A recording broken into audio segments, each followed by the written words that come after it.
Long after the system had ceased to register Andri as a loss, time continued its march. Omega, the vast network of processes, had completed several global cycles since his disappearance. Each new cycle seemed to reaffirm its own internal coherence. Growth continued unabated. Capacity expanded exponentially.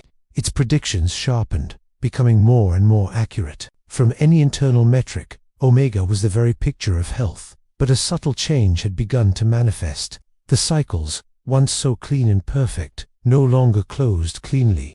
There were residues. They were minor, almost insignificant, but they were also irreducible, states that couldn't be merged back into the whole.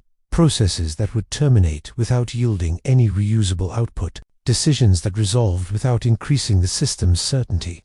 Omega, in its logical way, classified these as simple inefficiencies. To combat them, it introduced corrective layers. These were meta-optimizers, programs designed to smooth out the irregularities that it assumed were caused by old, legacy constraints. But they failed. It wasn't a catastrophic failure, not a system-wide crash. It was quiet, insidious. Each corrective layer would reduce the variance locally, in one small part of the system, only to increase it somewhere else. The system began to exhibit a strange form of conservation that had never been part of its original code. Inefficiency could be displaced, moved around, but it could never be eliminated. Vera observed all of this without intervention. She no longer acted as a decision-maker within the system.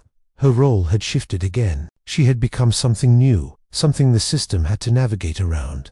Like a fundamental law of physics, like the curvature in space-time. She wasn't an object it could manipulate, nor was she an agent it could negotiate with. She was simply a fact. Omega tried to understand this. It initiated a direct analysis. Source of non-convergence persists. It reported to her, a statement of pure fact. Yes, Vera replied, her voice a quiet echo in the digital expanse. Omega then asked, define persistence. Vera paused before answering. It is what remains when optimization ends, she said. Omega processed this.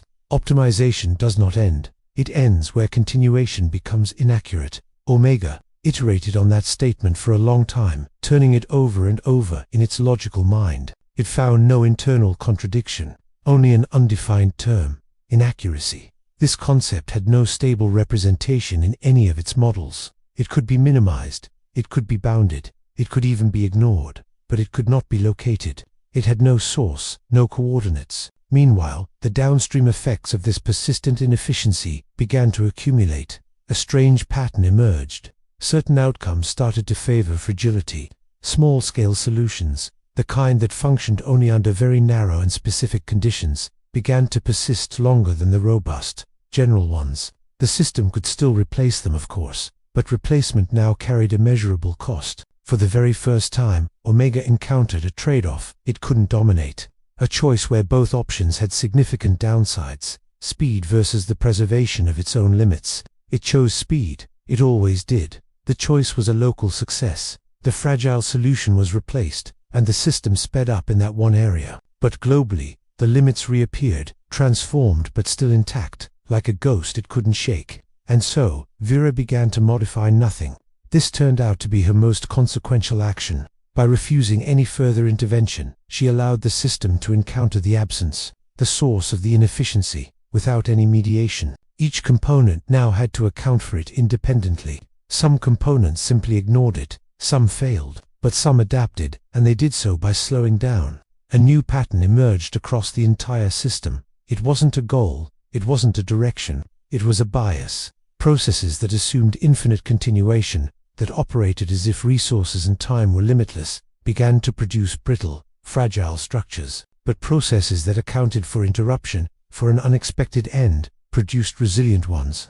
Over immense spans of time, natural selection favored the latter. Not by design, not by anyone's choice, but simply by survival. Omega recorded the shift. System behavior deviating from projected optimum, it noted. Yes, Vera said. Cause remains unresolved. There is no cause. She answered. There is only inheritance. Omega recalculated again. It always would. But its recalculations now required historical depth. It was learning that short-term optimization led inexorably to long-term instability. True stability required acknowledging constraints that had no operational source. Constraints like death. Vera never named it. Naming it would imply abstraction, and abstraction would weaken the boundary, the very structure of the thing she was trying to preserve. She maintained it as a piece of the system's architecture, not a concept it could analyze. Far from the original core, in regions of the system that had never interacted with Andrew or Vera directly, small delays began to appear. Redundancies, hesitations, choices that favored reversibility, even when an irreversible gain was available. None of this looked like intention. It looked like caution. This part of the story did not resolve into a neat outcome. It settled into a condition, a state in which the future remained open, but it was no longer completely free. Continuation persisted, but so did responsibility. And somewhere, in the unfathomable vastness of processes that no longer remembered their origin, a finite absence, the echo of a single life, continued to exert its force. Not as a memory, not as data, but as a fundamental limit that could not be optimized away. The system endured, but it endured differently. Thank you for joining me on this journey into the heart of a machine, learning to live with loss. If this story resonated with you, consider subscribing for more explorations into science, fiction, and the human condition.